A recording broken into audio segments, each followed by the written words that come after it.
las letrecitas que le puedan faltar a las palabras para que no tengan otro sentido. Es delicado eso de desbancada, sí, bancada, sí, banco, bueno, y ese el caso tipo de es cosas. que de todas maneras dentro de los imputados hay una representación importante de los partidos políticos. Así es. Vamos a decirlo de esa manera para sí. que se entienda. Es así.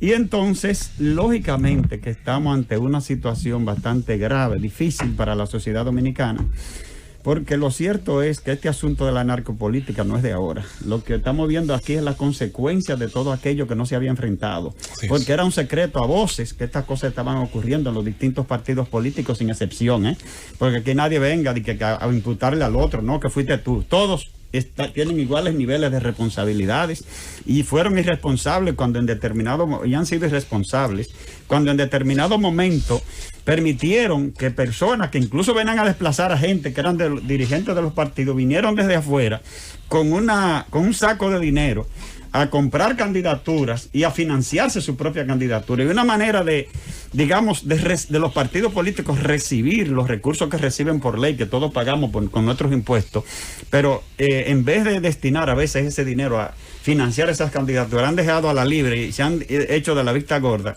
y han dejado que el narcotráfico en muchos casos esté financiando, como es el caso del diputado que ha sido imputado precisamente por haber recibido dinero del narcotráfico y cuya campaña se dice, según la acusación del Ministerio Público, que fue financiada totalmente por el narcotráfico.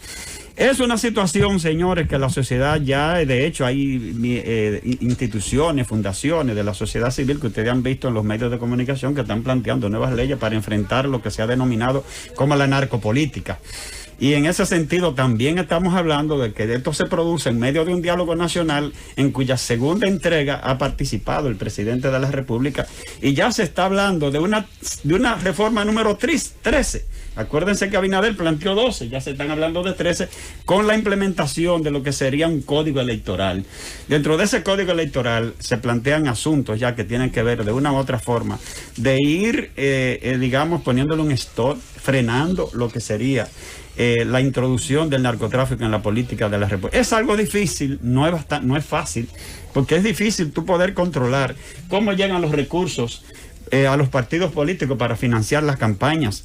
Pero algo hay que hacer, algo hay que implementar para que esta sociedad definitivamente sea decente y no haya tanta incidencia del narcotráfico en lo que es las labores legislativas. Es una situación en la que los partidos políticos tendrán que actuar con mayores niveles de responsabilidad, porque no es posible que nosotros tengamos en un Congreso, ahora mismo estamos hablando como de 5 o 6 diputados, y se habla de 5 o 6 senadores que no pueden pisar territorio norteamericano estadounidense.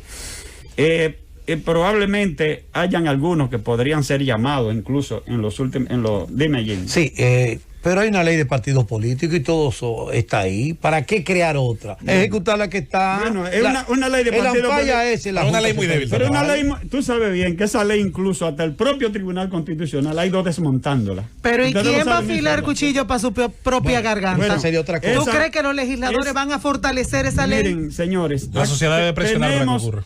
¿Cómo un país no debe revisar, digamos, lo que es la elección de sus representantes? Cuando tenemos un diputado preso en Miami, que lo agarraron porque andaba de viaje personal y en Miami lo agarraron, está preso en Miami y sigue vigente porque la Cámara de Diputados ha sido irresponsable en el manejo de estos casos también. Hace tiempo que debió pronunciarse, reunirse, su Consejo de Disciplina no ha hecho nada, pero absolutamente nada, ni siquiera ha tomado una posición clara frente a la sociedad Debió dominicana. ser sustituido ya. Ese diputado, Gutiérrez, que está preso en Estados Unidos y que manda excusa incluso de que porque no puede asistir. O sea, sigue vigente. Él está como que él es diputado normal, preso en Estados Unidos y él manda excusa a cada sesión. Pero tenemos a la señora Pilarte de La Vega también, cuyo esposo también fue imputado y los hijos también. Están ahí, pero está el caso también del diputado Marmolejo, que es al que dice que le financiaron toda la campaña en Santiago, y está el caso de la señora que le dicen Grey Maldonado, que es diputada por el CEU, que es esposa de Maldonado Castro, hasta hace poco funcionario activo y que se fue suspendido por el presidente de la República hace apenas un par de días. El de cosas, ¿cómo se llama? Comunidad O sea, estamos hablando en este momento de 5 diputados con situaciones legales graves, criminales, ligadas al narcotráfico y al lavado de activos, pero se habla de otros diputados que también podrían ser citados en los próximos días, y por eso se ha solicitado este juez especial de la Suprema Corte de Justicia, que ha citado Cándido Simón en su comentario, y que tendrá que juzgar en única instancia a estos legisladores para poder solicitar a la Cámara de Diputados lo que es, digamos, quitarle, ¿no?, la inmunidad parlamentaria a estos legisladores.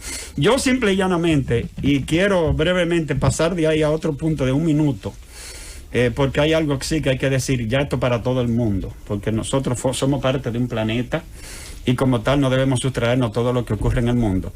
Pero decir, señores, que esta sociedad ya tiene que poner este asunto de la narcopolítica sobre la mesa y buscar una solución urgente, porque los partidos políticos, esto se va a convertir, y de hecho ya se está convirtiendo en un boomerang para los propios partidos políticos, porque eso puede amenazar su existencia, porque la gente definitivamente va a dejar de creer en estos estamentos que sostienen la democracia en la República Dominicana, señores.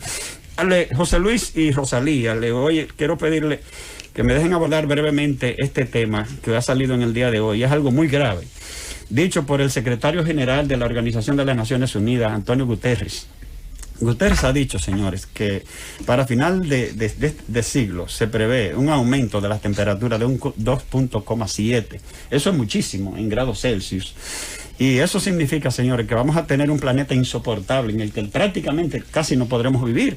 Yo no sé, pero uno ha notado incluso en los últimos días que el sol te pica más, que la temperatura es más fuerte y que los fenómenos naturales se están formando con más facilidad. Es parte, ¿no?, de lo que los expertos y científicos en temas de cambio climático han establecido. Pero hay algo. Los 191 países que acordaron, que firmaron el Acuerdo de París en el 2015 y que antes habían firmado el Acuerdo de Kioto, José Luis, que tú también le das mucho seguimiento a esos temas, no han cumplido con los compromisos que ellos establecieron en esos acuerdos y no han ido reduciendo los gases de efecto invernadero, que es parte de lo que produce la industrialización en todo el mundo. Y lo han reducido en parte, pero tampoco han cumplido con el financiamiento que han prometido en esos acuerdos a los partidos pobres. Por ejemplo, se comprometieron anualmente a entregar más de 100 mil millones de dólares. No lo han hecho. Apenas han cumplido en el 17, el 18 y el 19 con unos 79, 75 mil millones de dólares. Y regularmente, los países pobres que están fundamentalmente en el África, que apenas han recibido un 26% de ese recurso, y están en América Latina, que apenas han recibido un 17%, y están en el Asia, que ha recibido sí un 43% de esos recursos.